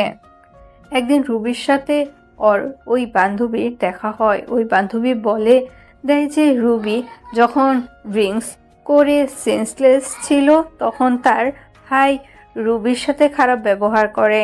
তাই তার বান্ধবী রুবির কাছে ক্ষমা চেয়ে চলে যায়। রুবি এসব কথা শুনে মাথাটা ধরে যায় যে তোকে দোষারোপ করেছে। মেয়েটা অনেক ভেঙে পড়ে যায়, তাই ওকে আমি কিচ্ছু বলি নাই। তার কয়েক মাস পর রুবি একদিন মাথা ঘুরে পড়ে যায়। আমরা ডাক্তারের কাছে নিয়ে গিয়ে জানতে পারি রুবি মা হতে চলেছে। আর রুবি সাথে যে ছেলেটা দেখেছিস ওটা তোর আর রুবির ছেলে। কথাগুলো শোনার পর আমার চোখ দিয়ে আপনা আপনি পানি পড়তে লাগলো। তার মানে ও আমার ছেলে। আমার যে কি আনন্দ লাগছিল বলে বোঝাতে পারবো না। তাই রুবি আমায় আর রিমিকে একসাথে দেখে জ্বলতেছিল। আরে শোন বাবা, রুবি না তোকে অনেক ভালোবাসে। তুই চলে যাওয়ার পর ও ওর ভুল বুঝতে পেরেছে, অনেক কেঁদেছে। তোর জন্য আজও অপেক্ষা করে বসে আছে মেয়েটা। তুই আর ওকে ফিরিয়ে দিস না রে বাবা। তাই বললে কি আর হয়? আমাকেও কম কষ্ট দিয়েছিল নাকি? তার প্রতিশোধ আমি না নিয়ে তাকে কাছে টেনে নিব না? খালা, আমার একটা কথা রাখবে? কি কথা বল? আমি যে এখানে এসেছি তা যেন রুবি না জানতে পারে। আমি যে সব জানি। আর শোনো, রুবি আমাকে কম কষ্ট দেয়নি, তাই ওকে একটু শিক্ষা না দিয়ে আমি আমার কাছে ওকে টেনে নিব না। ও বুঝুক আপনজনকে কষ্ট দিলে কি হয়। আচ্ছা, তুই যা ভালো মনে করিস। ও তো তোর খালু এসে পড়েছে। তাই আমি খালুর সাথে কথা বলে অনেক সময় ওখানে থেকে চলে আসলাম। আর বলে আসলাম রুবি যেন কিছুতেই জানতে না পারে। রাস্তা দিয়ে যাচ্ছিলাম, কিছুক্ষণ যাওয়ার পর চোখ পড়ল একটা স্কুলের গেটে। দেখি যে আমার ছেলেটা ব্যাগ ঘাড়ি নিয়ে দাঁড়িয়ে আছে। কাছে যে জিজ্ঞেস করলাম, কি হলো বাবা, এখানে মন খারাপ করে দাঁড়িয়ে আছো কেন? জানো আঙ্কেল, আমার আব্বু নেই। আজ স্কুলে সবার আব্বু আম্মু দেখেছে। আম্মু এসে শুধু ছেলের সাথে কথা বলে গেছে। আমি রাগ করে এখানে দাঁড়িয়ে আছি। ছেলের কথা শুনে বুকের বাঁ পাশে চিনচিন ব্যথা শুরু হয়ে গেল। মনে মনে বলতেছি, আমি তোর বাবাই, শুধু পরিস্থিতির কারণে আজ তোর কাছ থেকে দূরে। ছেলেকে আদর করে দারোয়ানকে বলে স্কুলের গেটের ভিতরে ঢুকিয়ে দিয়ে আসলাম। মনে মনে ভাবতেছি রুবি না হয় নিষ্ঠুর, তাই বলে আমিও নিষ্ঠুর হব? নিজের ছেলের পরিচয় আমার কাছ থেকে গোপন রাখলো। নিজের ছেলের কাছে আমি আজ পিতৃ পরিচয় গোপন রাখলাম। খুব কষ্ট হচ্ছে। মা, আজকে ওই আঙ্কেল আমার স্কুলে এসেছিল, আমাকে অনেক আদর করেছে। এই রকম যদি আমার বাবাই হতো খুব ভালো হতো না মা? রোহান, তোমাকে না বলেছি অপরিচিত কোনো লোকের কাছে না যেতে? আর কোন আঙ্কেল, আমাকে একটু কালকে দেখিয়ে দিও তো। আচ্ছা ঠিক আছে মা। রুবি তার ছেলেকে নিয়ে বাসায় চলে গেল। আমার কথা মতো খালা খালু কেউ বলে নাই যে আমি এখানে এসেছিলাম। পরদিন অফিসে গিয়ে কেবিনে কাজ করতেছি, এমন সময় পিয়ন এসে বলল, রুবি ম্যাডাম আপনাকে ডেকেছে। আমি দেরি না করে চলে গেলাম। আরিফ খান, আপনি কাল অফিসে এলেন না? কতগুলো কাজ ছিল, এভাবে কাজ না করলে প্রজেক্টটা শেষ করবেন কিভাবে? আসলে ম্যাডাম ভুলে গিয়েছিলাম একটু। রাখেন আপনার ভুলে যাওয়া। এত বড় প্রজেক্টের কাজ কোন ভদ্রলোকে যে আপনাকে দিয়েছে আমি তা ভেবে পাচ্ছি না। আর ভুলে তো যাবেনই, সুন্দরী বউকে নিয়ে অফিসে নষ্টি ফুষ্টি করলেই তো সবাই ভুলে যায়। Sorry madam. এমন সময় রোহান এসে বলল, মা, এই আঙ্কেল আমার খুব আদর করে, তুমি কি এনার কথাই বলেছিলাম? রুবি জিজ্ঞাসা সূচক দৃষ্টিতে আমার দিকে তাকালো। আমি তার মুখে একটু খুশির ছাপ দেখতে পাচ্ছি। তারপর আবার কঠোর রূপ ধারণ করলো। আমার দিকে তাকিয়ে কথাটা বলল, তোমাকে না বারণ করেছে অপরিচিত ফালতু লোকের কাছে না যেতে? মা, আঙ্কেল খুব ভালো, তুমি ফালতু বলছো কেন? চুপ, একদম চুপ। বেশি পাকনা হয়ে গেছো না? আর এই যে মিস্টার আরিফ, আপনি আমার ছেলের সাথে আর মিশবেন না, এই বলে দিলাম। মুহূর্তের মধ্যে মনটা খারাপ হয়ে গেল। ফালতু কি আমি নাকি তুমি নিজেই রুবি? খুব বলতে ইচ্ছা করছে, রুবি কি দেখছো তুমি আমার মাঝে ফালতুর মতো কার্যকলাপ? বলতে গিয়ে আর বললাম না। কেবিন থেকে এক বুক হতাশা নিয়ে বেরিয়ে আসলাম। মা হয়ে কেমনে নিজের ছেলেকে তার বাবার সাথে মিশতে দেয় না, খুব কষ্ট লাগছে। আচ্ছা, আমিও তোমাকে বুঝিয়ে দিব রুবি কষ্টের উপলব্ধিটা কেমন। অফিস শেষে রিমিকে বললাম আমার সাথে ঘুরতে যাবে নাকি। রিমিও রাজি হয়ে গেল। আমি আর রিমি একটা পার্কে বসে আছি। আমার মনটা খারাপ দেখে রিমি জিজ্ঞেস করলো, মন খারাপ কেন আরিফ? কই কিছু না তো, এমনি। আচ্ছা, একটা কথা বলো তো আরিফ। কি? রুবি ম্যাডাম কিছুদিন থেকেই তোমাকে চোখে চোখে রাখছে। আমার সাথে হেসে হেসে কথা বলে প্রচুর রাগ হয়। সেদিন আমাকে জিজ্ঞেস করলো, তোমাদের আচরণ দেখে মনে হলো স্বামী স্ত্রী, কতদিন হয়েছে তোমাদের বিয়ে হওয়ার? আরও অনেক কথা বলেছে। আচ্ছা, তোমার সাথে রুবি ম্যাডামের কোনো সম্পর্ক আছে নাকি? আমি দীর্ঘশ্বাস ফেলে জবাব দিলাম, থাক না ওসব কথা। বলো না আরিফ। আমি তোমাকে আমার স্ত্রীর কথা বলেছিলাম না? রুবি সেই আমার স্ত্রী। কথাটা বলতেই রিমি অবাক হয়ে গেল। এই হচ্ছে তোমার বউ? আমি রুবিকে সব কিছু বলবো, ও তোমাকে মেনে নিবে। কিচ্ছু বলতে হবে না তোমাকে, যা করার আমি করব। তারপর রিমিকে বললাম, তুমি শুধু অফিসে আমার সাথে প্রেমের অভিনয় করবা, এতটুকু। অনেকক্ষণ নীরব থেকে রিমি মাথা নেড়ে হ্যাঁ জবাব দিল। রাতে দুজনে একসাথে বাসায় ফিরে আসলাম। খাওয়া দাওয়া শেষ করে বিছানায় শুয়ে পড়লাম। কি করব কিছুই বুঝতে পারছি না। ভাবতে ভাবতে ঘুমিয়ে পড়লাম। সকালে ঘুম ভাঙলো অ্যালার্মের শব্দে। তারপর রিমি ফুপু নাস্তা দিল, খেয়ে অফিসের উদ্দেশ্যে বেরিয়ে গেলাম। অফিসে পৌঁছে রিমিকে বললাম, তুমি ভিতরে যাও, আমি একটু পাশের দোকান থেকে আসছি। কিছু সময় পর অফিসে ঢুকলাম। গিয়ে দেখি রিমি আর রুবি বসে বসে কাজ করছে। এই জানো কি করছো ওখানে? তুমি এখানে কেন? চলো আমার কেবিনে চলো। রুবির দিকে তাকিয়ে দেখি রাগে লাল হয়ে গেছে। মনে হচ্ছে এখনই চিবিয়ে খেয়ে ফেলবে। ও বাবু, দেখছো না কাজ করছি, পরে যাব। এত বড় লোকটাকে বাবু বলছে। বিড়বিড় করে বলল, আচ্ছা জানো আমি এখন যাই। মা, একটা ফ্লাইং কিস ছুঁড়ে মারলাম। ভালো লাগছিল না, তাই অফিসের ছাদে গেলাম। গিয়ে দেখি আমার ছেলে একটা বল নিয়ে খেলছে। আমাকে দেখা মাত্রই আমার কাছে আসলো। তোমার আম্মু বকা দিবে না আমার কাছে আসছো যে? আম্মু অনেক পতা, আমার সাথে অনেক লাগ করে। তাই বুঝি বাবা, ছেলেকে নিয়ে ছাদে দাঁড়িয়ে আছি। এমন সময় রুবি আসলো ছেলের খোঁজে। তোমাকে না বলছি এখানে না আসতে? বাবু আসলে কেন? দাঁড়াও রুবি। অনেকটা অবাক হলো আমার কথা শুনে। এই সন্তান কার? আমার আর আমার স্বামীর। কেন, আপনার কি হয়েছে? তা তোমার স্বামীটাকে জানতে পারি? আপনাকে না জানলেও চলবে। আপনি কে হন যে আপনাকে বলবো? এই কথা শুনে নিজের রাগ কন্ট্রোল করতে পারিনি। ঠাস ঠাস করে দুটো বসিয়ে দিলাম। রুবির চোখ দিয়ে পানি পড়তেছে, গাল দুটো ফুলে লাল হয়ে গেছে। এই সন্তানটা কার? সত্যি করে বলো রুবি, না হয় আমার চেয়ে কেউ খারাপ হবে না। তোমাকে বলে কি লাভ? আর কি বা হও তুমি আমার? তাচ্ছিল্যের হাসি দিয়ে বললাম, ন্যূনতম যে স্ত্রী স্বামীকে মানে না, স্বামীর চরিত্রহীন বলে গালি দিয়ে বাসা থেকে বের করে দেয়, তার কপালে আর যাই হোক স্বামী জুটবে না। শুনলাম তোমার নাকি বিয়ে হয়নি, তাহলে এই ছেলেটা আসলো কোথা থেকে? না জানি কার সাথে কি করে বেড়াইছে। ছি! এ কথা বলার সাথে সাথে রুবি আমার কলার চেপে ধরলো আর বলতে লাগলো, মুখ সামলে কথা বলো আরিফ, আর একটাও বাজে কথা বললে খুন করে ফেলবো। আমি এক ঝটকায় নীলার হাত ছাড়িয়ে পিছন থেকে হাত দুটো মুচড়ে ধরে বললাম, সত্য কথা বললে তো গায়ে লাগবেই। আমার লাগছে, ছাড়ো প্লিজ। ছাড়ার জন্য তো ধরিনি। আগে বলো, আমার কথাটা সত্য নাকি মিথ্যা? রুবি চুপ করে আছে, তাহলে আমি ধরে নিব সব সত্য। তোমার যা ইচ্ছে মনে করতে পারো, প্লিজ আমার হাত ছাড়ো, লাগছে খুব। ওয়েট ওয়েট, এত অস্থির হচ্ছ কেন? সবে তো শুরু। আগে বলো এই সন্তান কার? কি হলো বলো না কেন? আরে বলছো না কেন? কি হলো বলো। জোরে একটা ধমক দিয়ে বললাম। রুবি শুধু কেঁদেই চলেছে। আঙ্কেল আঙ্কেল, তুমি মাকে ছেড়ে দাও, মা অনেক কষ্ট পারতে। ছেলের কথা শুনে আর ধরে রাখতে পারলাম না, ছেড়ে দিলাম। রুবি ছাড়া পেয়ে ছেলেকে জড়িয়ে ধরে কাঁদতে লাগলো। শক্ত করে জড়িয়ে ধরে আছে, মনে হচ্ছে আমি ছো মেরে তার ছেলেকে নিয়ে যাব। রুবি ছেলেকে জড়িয়ে ধরে শুধু কেঁদে চলছে। আমি আবারও জিজ্ঞেস করলাম, রুবি এই সন্তানটা কার? কি হলো বলছো না কেন? রুবির চোখ দিয়ে শুধু পানি পড়ছে। আমি এই কথা বলে ওই স্থান ত্যাগ করলাম। অফিসে বসে নিজের কাজে মনোযোগ দিলাম। রুবি মনে মনে কথাগুলো বলতেছে। বলবো না আরিফ, আমি কিছুতেই আমার সন্তানের কথা তোমাকে বলবো না। এই সন্তান শুধুই তোমার। তোমাকে বললে আমার সন্তানকে তুমি নিয়ে যাবে। আমি মা হয়ে এটা কিছুতেই সহ্য করতে পারবো না।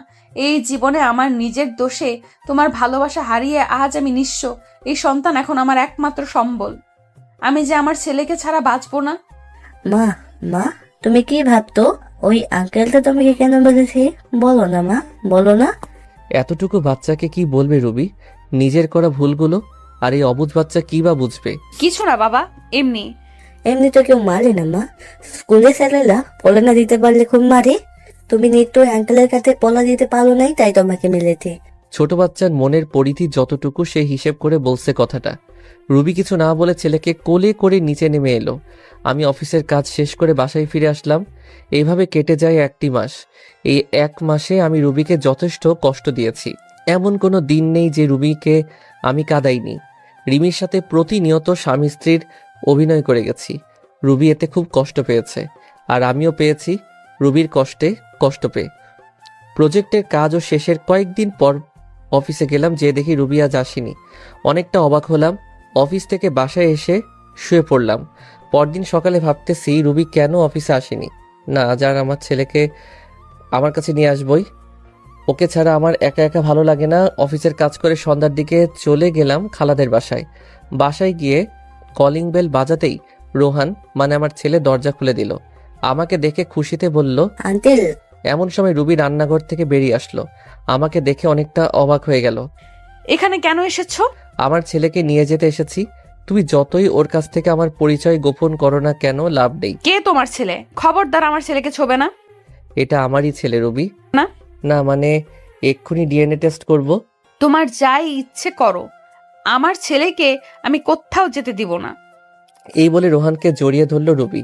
আমি হ্যাঁচকে একটা টান দিয়ে রোহানকে নিয়ে আসলাম নিজের কাছে। ওকে কোলে করে নিয়ে যাইতেছি, এমন সময় রুবির চিৎকার, আমার ছেলেকে নিয়ে যেও না প্লিজ। আমার বুক খালি করো না। ফিরিয়ে দাও আমার বাবা সোনাকে। আমি কোনো কথায় কান্না দিয়ে দরজার সামনে ছেলেকে নিয়ে এগিয়ে যেতে লাগলাম। রুবি আমার পায়ে পড়ে গেল। তোমার দুটি পায়ে পড়ি, আমার ছেলেকে নিয়ে যেও না।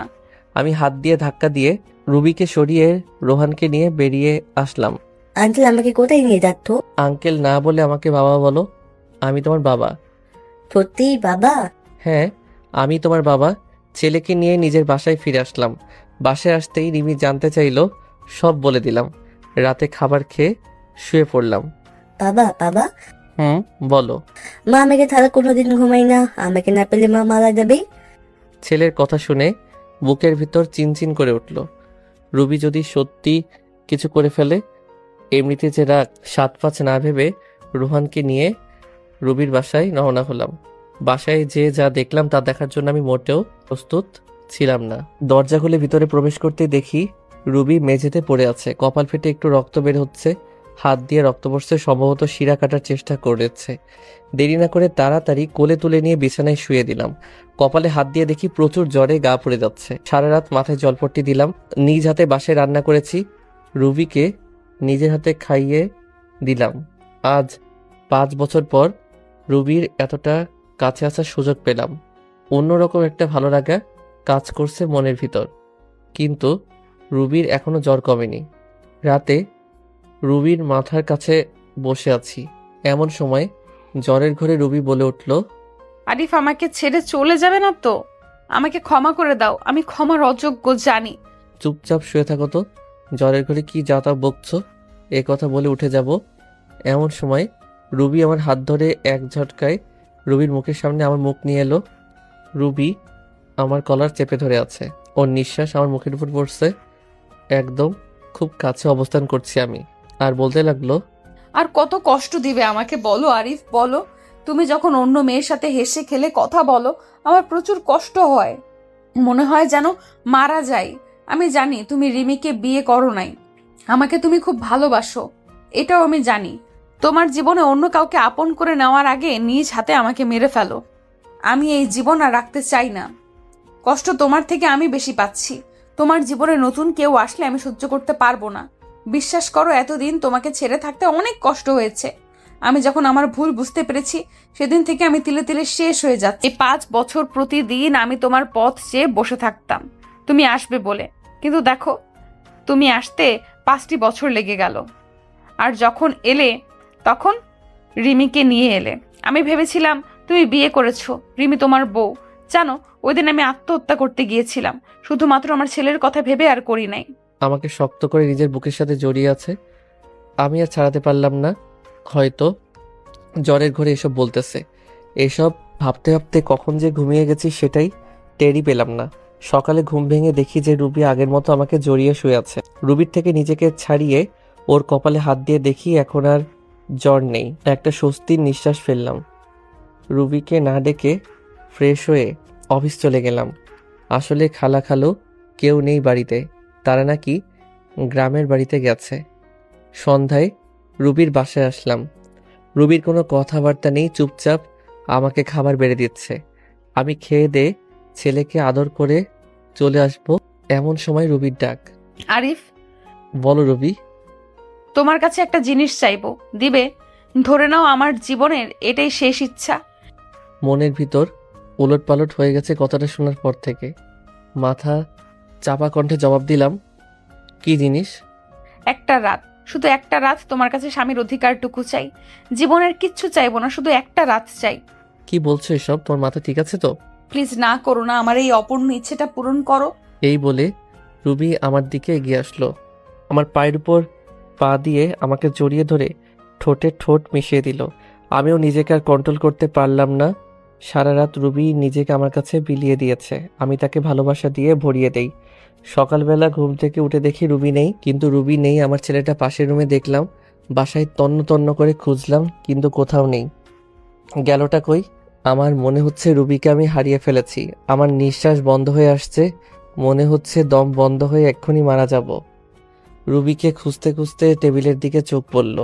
দেখলাম একটা চিঠি। চিঠিটা খুলে পড়তে লাগলাম। আরিফ, তুমি যখন এই চিঠিটা পাবে, হয়তো আমি তোমার থেকে অনেক দূরে চলে যাব। আমি জানি তুমি আমাকে হয়তো কখনো ক্ষমা করতে পারবে না। তোমার উপর আমি যে দুর্ব্যবহার করেছি তা হয়তো ক্ষমার অযোগ্য। আমি রাতে তোমার কাছে স্ত্রীর অধিকার চেয়েছিলাম, তা তুমি দিয়েছো, তাতেই আমি অনেক খুশি। চলে যাচ্ছি তোমার জীবন থেকে, আর আসবো না। কোথায় যাচ্ছি তা আমি নিজেও জানি না।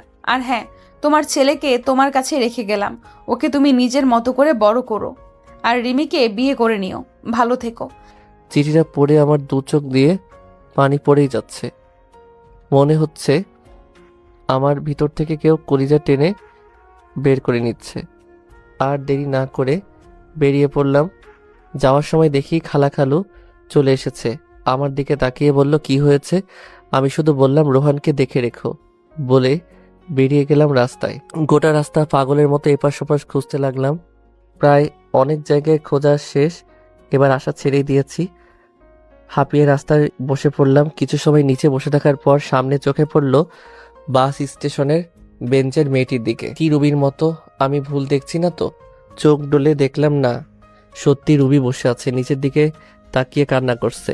বাস এত সকালে ছাড়ে নাই, তাই মনে হয় বাসের অপেক্ষায় বসে আছে। আমি আর দেরি না করে দৌড়ে চলে গেলাম রুবির কাছে। গিয়ে বললাম, রুবি। আমার দিকে চেয়ে আবার মাথা নিচু করে আছে।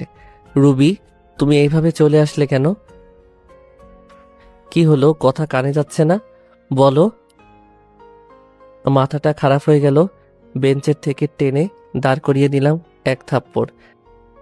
গালে হাত, আমার দিকে চলাচল চোখে তাকিয়ে কেঁদেই যাচ্ছে। আমার আর তার কান্না সহ্য হলো না, টান দিয়ে বুকের সাথে মিশিয়ে নিলাম। কি ভেবেছ নিজেকে? যখন তখন আমাকে কষ্ট না দিয়ে তোমার ভালো লাগে না, তাই না? জানো না আমি তোমাকে কতটা ভালোবাসি। আর কি বললে, আমি রিমিকে বিয়ে করে নিব, তাই না? যদি রিমিকে বিয়ে করতাম তাহলে 5 বছর আগেই করতাম। আমার হৃদয় শুধু তুমি আছো, যে জায়গা আমি কাউকে দিতে পারবো না। শুধুমাত্র সামান্য ভুল বোঝার কারণে আজ আমাদের এই পরিণতি, সম্পর্ক ভাঙনের পথে। কিন্তু রুবি, একবারের জন্যই কি আমাকে বিশ্বাস করতে পারোনি সেদিন, নাকি তোমার ব্যর্থতা? রুবি ফুপিয়ে ফুপিয়ে কাঁদছে। আমাকে ক্ষমা করে দাও আরিফ, তুমি ক্ষমা না করলে আল্লাহ আমার উপর নারাজ হবে। আমি নিজের স্বামীকে অনেক কষ্ট দিয়েছি। আমি চোখের জল মুছে দিয়ে বললাম, পাগলি, এতে ক্ষমা চাওয়ার কি আছে? তোমার আরিফ তোমার উপর কোনো রাগ করে নেই, তোমার উপর অসন্তুষ্ট হয়নি। কথা দাও এইভাবেই ভালোবেসে যাবে তো সারা জীবন? এইভাবেই ভালোবেসে যাব। তারপর দুজনে বাসায় চলে আসলাম। এরপর খালাখালুর সাথে কথা বলতে বলতে রাতের খাবার খেয়ে নিলাম। আজ খালাখালু অনেক খুশি আমাদের মিল হওয়া দেখে। খাবার শেষে রুমে আসলাম, অপেক্ষা করছি রুবি আসার জন্য। কিছু সময় পর রুবি রুমে আসতে তাকে জড়িয়ে ধরলাম। কি করছো, কি ছাড়ো বলছি। আজ তো আর ছাড়ছি না, কাল তুমি স্ত্রীর অধিকার বুঝিয়ে দিয়েছো, আজ আমি স্বামীর অধিকার বুঝিয়ে নিব। রুবিকে কোলে তুলে নিয়ে খাটে ফেলে দিলাম, তারপর জড়িয়ে ধরে ঠোঁটের সাথে ঠোঁট মিশিয়ে দিলাম। এমন সময় দরজা খোলা থাকায় আমার ছেলে ঘরে চলে আসলো। তোমরা কি করতো? ছেলের মুখে এমন কথা শুনে আমি কি করব, কি বলবো? রুবি তো আমার বুকে মুখ লুকিয়ে আছে। আসলে তোমার আম্মুর খারাপ লাগছিল তো তাই। থাক, আর বলতে হবে না, আমি গেলাম নানুর রুমে, তোমরা থাকো। যা ভাবার ভাবক, অনেকদিন পর বউকে পেয়েছি, সময় নষ্ট করলে চলবে না। তারপর রুবিকে জড়িয়ে ধরে, ধর মিয়ারা ভাগেন, এত কিছু জানার ইচ্ছা কেন? হ্যাঁ, নিজেরা বিয়ে করলেই তো পারেন, সব কিছু জেনে যাবেন। ভালো থাকুক আমাদের এই পবিত্র বন্ধন। দোয়া করি যাতে সুখে থাকি আমরা।